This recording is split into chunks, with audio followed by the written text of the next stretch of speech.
Let's talk about something that's on every law firm leader's mind: profitability. Are you really making as much as you could be? Today, we're going to walk through a complete playbook designed to boost your bottom line, making sure your firm isn't just surviving, but actually thriving. So where are we getting all this from? Well, these insights come straight from the pros at the A-Team Consulting. They've laid out the real-world, practical strategies that the most successful firms use, and we're breaking them all down for you right here, right now. All right, let's just get right to it with a pretty direct question. Is your law firm leaving money on the table?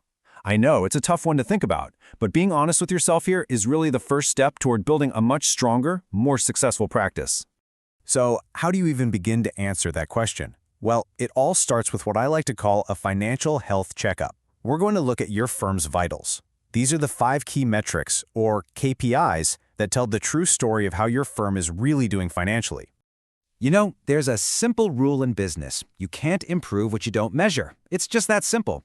That's why getting a solid handle on these 5 numbers is absolutely the most important first step.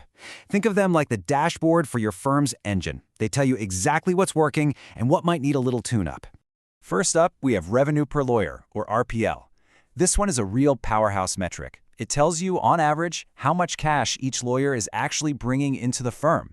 If that number seems low, it might be a sign that you have some highly paid partners who aren't generating enough business. It's really your most direct measure of productivity across the entire firm.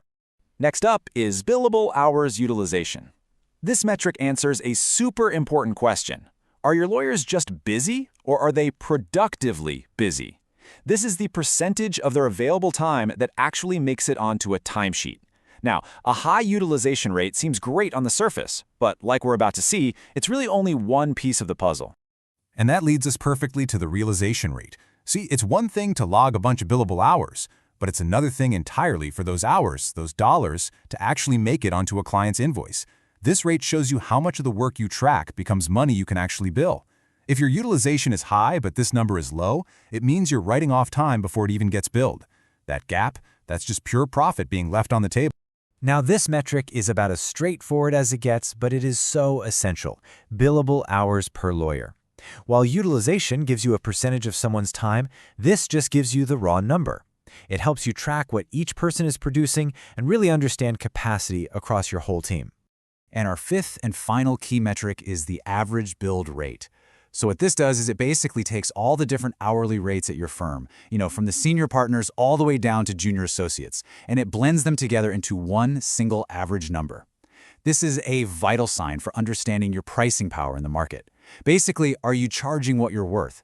This number holds the key. Okay, so once you're tracking those vitals, the next step is to actually do something about it, right? Knowing the numbers is really only half the battle. The other half is all about building the right habits. So let's talk about what's called financial hygiene.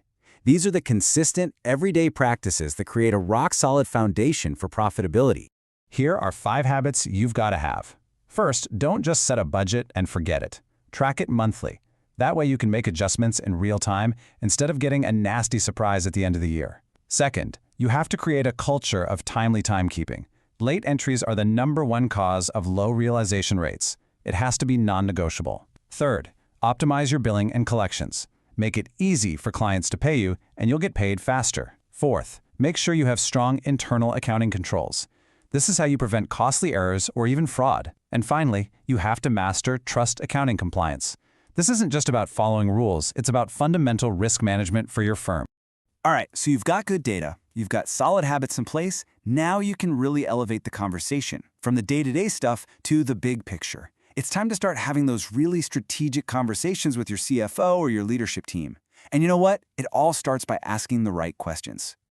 The very first question is foundational. You have to ask, does our budget actually line up with our financial goals? I mean, is your budget just a list of expenses, or is it a strategic plan that is actively funding your path to where you want to go? This is what connects your daily decisions to your long-term vision. Next, you've got to talk about focus. What are our firm's biggest drivers of profitability? Where's the real money being made? By identifying what's truly moving the needle, you can double down on what works and maybe make some smart decisions about the parts of the practice that aren't really pulling their weight. This is a huge one for stability. How can we improve our financial controls and reduce our risk? And listen, this isn't just about preventing fraud, though that's obviously massive. It's about building a resilient firm, one with processes that protect the firm's assets and make sure everything is accurate. Now, let's talk efficiency. How can we streamline our financial processes? You have to remember, every single hour your team saves on administrative tasks is an hour that could be spent on billable work or on bringing in new business. This question really pushes you to look at things like automation and better processes. And finally, here's the question that really fuels continuous improvement. What could we learn from how we did last year? Your firm's financial history is an absolute goldmine of data. You have to learn from the wins, but just as importantly, you have to learn from the mistakes to make every single year better than the last. So, we've gone through the metrics you need to watch, the habits you need to build, and the big strategic questions you should be asking. Let's pull all of this together into a simple, actionable roadmap that you can literally start using today. So what's the bottom line here? It really all comes down to 3 core things. First, measure what matters by truly knowing your 5 key metrics. Second, build strong habits and make that financial hygiene a part of your firm's DNA. And third, ask strategic questions that are constantly pushing your firm to think bigger and drive that long-term growth. And that brings us to our final thought.